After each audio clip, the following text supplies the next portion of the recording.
The archival nexus of Andromeda hung in the void between dimensions, a structure so vast it required quantum anchoring just to exist. Within its crystalline halls, civilizations displayed their most precious artifacts, objects that had survived the entropy of ages, witnessed the birth and death of stars, and held secrets older than matter itself. Curator Velshara, a being of pure thought given temporary form, glided through the exhibition with practiced grace. Her latest guests were a delegation from the Temporal Collective, entities who existed simultaneously across all moments of their existence. Even they were impressed. This, Velshara transmitted through the museum's neural network, is our crown jewel, the blade of Kronos Prime. The weapon floated in a stasis field, its edge catching light that hadn't been emitted yet. Reality seemed to bend around it, as if the universe itself was unsure whether the sword existed or was merely a memory of existence.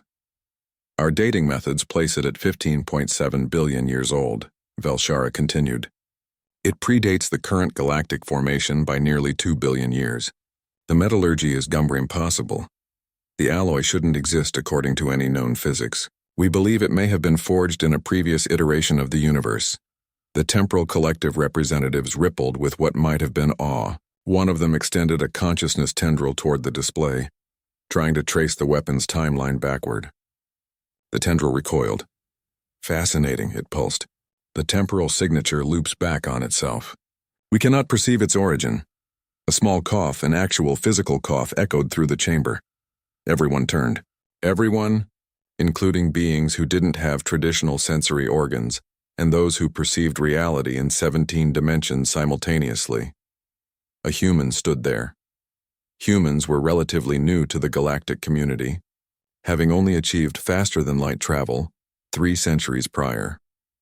They were considered quaint, enthusiastic, durable in ways that often surprised older species, but hardly remarkable in the grand tapestry of cosmic civilization. This particular human wore a simple gray suit and carried a worn leather satchel.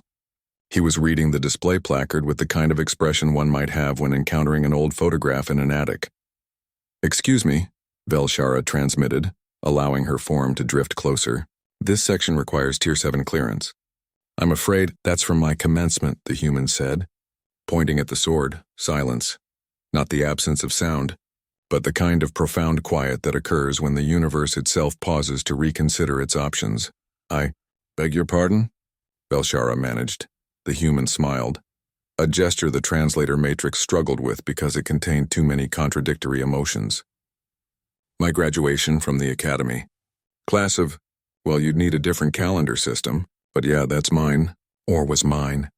I gave it to my mentor when I left." One of the Temporal Collective representatives flickered in what might have been a seizure. "Impossible. This weapon predates your species by a lot, yeah." The human nodded. "Time travel's tricky like that. We don't do it anymore, obviously. Too many paradoxes. Too many," he waved vaguely, "complications." Velshara's form destabilized for a moment. "You're claiming that humanity possessed temporal manipulation technology billions of years ago?" "Not humanity," the human corrected gently. "Just us, the first cohort. Before we decided to, start over. Do it right this time." He gazed at the sword with something like nostalgia. "We were so young then. Thought we could fix everything, control everything. Turns out that's not what the universe needs." "This is absurd," another curator interjected. "A Vexatorian whose species had catalogued reality for 50 million years. Your species barely understands quantum mechanics at a practical level." The human's smile didn't fade. "Now we do, yeah. That's kind of the point. We chose to forget, to learn it all again properly this time, with humility." He reached into his satchel and pulled out a small cube. It looked utterly mundane, just a metallic box with strange etchings. He tossed it casually toward the stasis field. Every alarm in the archival nexus screamed. The cube passed through the supposedly impenetrable barrier as if it were mist. It touched the ancient sword. The blade sang, a note that existed in colors, tasted like memory, and felt like the moment before a long-awaited homecoming. Symbols blazed along its length, the same symbols that covered the cube. The same symbols, Velshara realized with growing horror, that appeared in the deepest mathematical constants of the universe itself. Class of infinity, The human read aloud, his voice soft. Graduated with honors. Specialization, cosmic reset and reconstruction. Mentor, reality itself. He looked at the assembled beings. I was pretty proud of that sword. My mentor said I was showing off adding all the temporal locks and reality anchors. But I was young. We all were. What are you? Velshara whispered. Human, he said simply. Just not for the first time. We've been other things, done other things in other ages. But we always come back to this. To humanity. To starting small, learning slowly, building communities, making mistakes. He picked up his cube.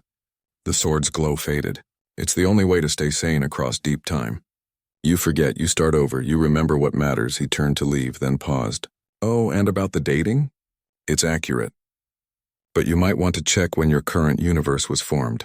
You'll find it's about 15.7 billion years old, give or take. He winked. Someone had to forge that sword somewhere. As he walked away, every being in that chamber felt the same thought crystallize in their minds.